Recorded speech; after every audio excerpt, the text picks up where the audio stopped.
Now I am going to tell you about my research work. It was a big event like thing because I have chosen a very path breaking subject. My subject was effect of a Himalayan herb on the brain waves in reference with the prana oscillations. It was first time in Ayurveda somebody has took such a subject.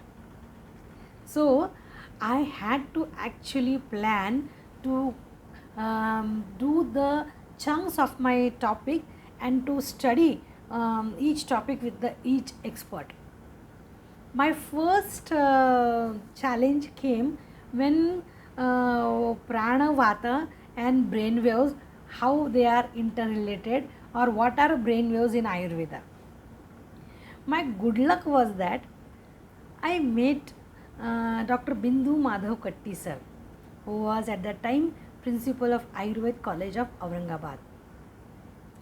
And when I met him, I requested him, sir, can you guide me about this? Because I am a bit confused. I want to do research in brainwaves and Ayurveda, but I don't know what kind of a concept of brainwaves is in Ayurveda. He said, dear, I am a wrong person for that. I said, no, sir, I think we will discuss about it and we will find some solution for it. So he said me next week I am coming to Pune. There we will meet Dr. Bhapu Nanal and then we will finalize the things. I said okay fine. So next week Dr. Bindu Madhav Katti sir came to Pune and we both went to Dr. Bhapu Nanal sir. I remember Bhapu Nanal sir like a guru of the guru in Ayurveda, and he was very serious about my subject, and he thought my subject may get rejected because it's a very new subject in Ayurveda. And he said me what we can do is that prana oscillations, prana is the electricity in the body and brain waves are the electrical impulses. So you can state in your thesis that prana oscillations are brain waves. So it was a quite very daredevil thing to put such a thing, specifically in Ayurveda, which is a very classical text, and whatever we are doing, we have to do in that context only. So when I said ki okay, my Katti sir was also very delighted because we come to some conclusion, and so my research basic concept was very clear. Brain waves are the prana oscillations. Then the next challenge was how to measure the activity of prana and intelligence, because my subject was effect of Jatamansi on Medha. So Medha is intelligence, how to analyze intelligence. So then I went to Jnan Prabodhini High School. There is a Prajna Manas Vibhag, that is the Department of Intelligence, and there Dr. Usha Tai Khire, she helped me a lot, and she said me, you are doing such a tedious work of joining different faculties of psychology, Ayurveda, neurology, psychiatry, so and education. But she saw my passion and she said Nami ki, okay, I will help you. My husband also helped me in all this process very much, and so my problem was solved in Dhyan Prabodhini. They have given me a test of intelligence, which was having a Guilford test, which actually does the analysis of 180 factors of intelligence. But then, with the help of Dr. Mahadikar and with the help of Dr. Vaidya Gokte, I actually grounded or came to four tests, or I zeroed down it to four tests: cognition, memory, concentration, and convergent thinking, which are similar to Medha. And so we have done this testing for 300 students in Karve High School in Pune, and after testing I gave 2 months regularly. Every day I used to go to the school with my assistants and I used to give Jetamonsi ghee, and there were three groups.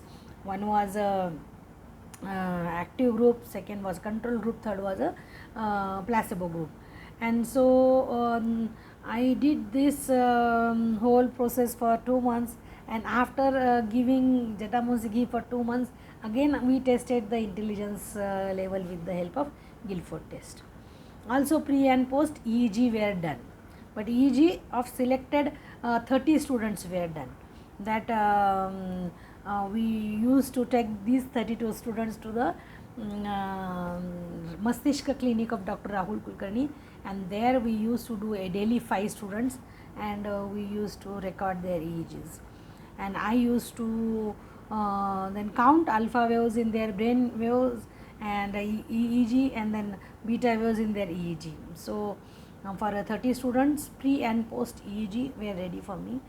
And then my most important challenge was, before starting all these things, was to find the pure Jetamonsi, because Jetamonsi is such a drug that is very much similar to the Muramansi and or Nagarmotha. So many a times people do the adulteration and they do kind of a mixture, and I wanted a pure Jetamonsi.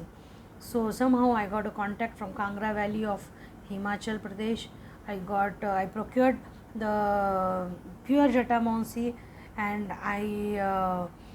for a testing I gave the Jetamonsi samples to the Indian Drug Research Institute. So I did there 2 tests. One was for authenticity, second was for the toxicity. The first test confirmed that it is a original Jetamonsi, so that was a big relief for me. Then the second test was for toxicity. So the toxicity of Jetamonsi ghee and Jetamonsi powder was tested, and it was tested on a mice, and they concluded that till 50 gram there is no toxic effect of the ghee, Jetamonsi ghee. So my dose was only for 5 grams, so it was very clear that I can give this 5 gram Jetamonsi ghee to the children. So it was like a daily procedure to do all the research.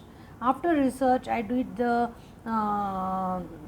analysis, significance of the whether the Jetamonsi was effective on brain waves and on intelligence test. So I found that Jetamonsi actually lowers the beta activity, and it improves the amplitude of alpha, which means that it is anxiolytic and it helps the brain to reduce the stress. So this was the biggest challenge for me, and this was very important research for me. Thank you.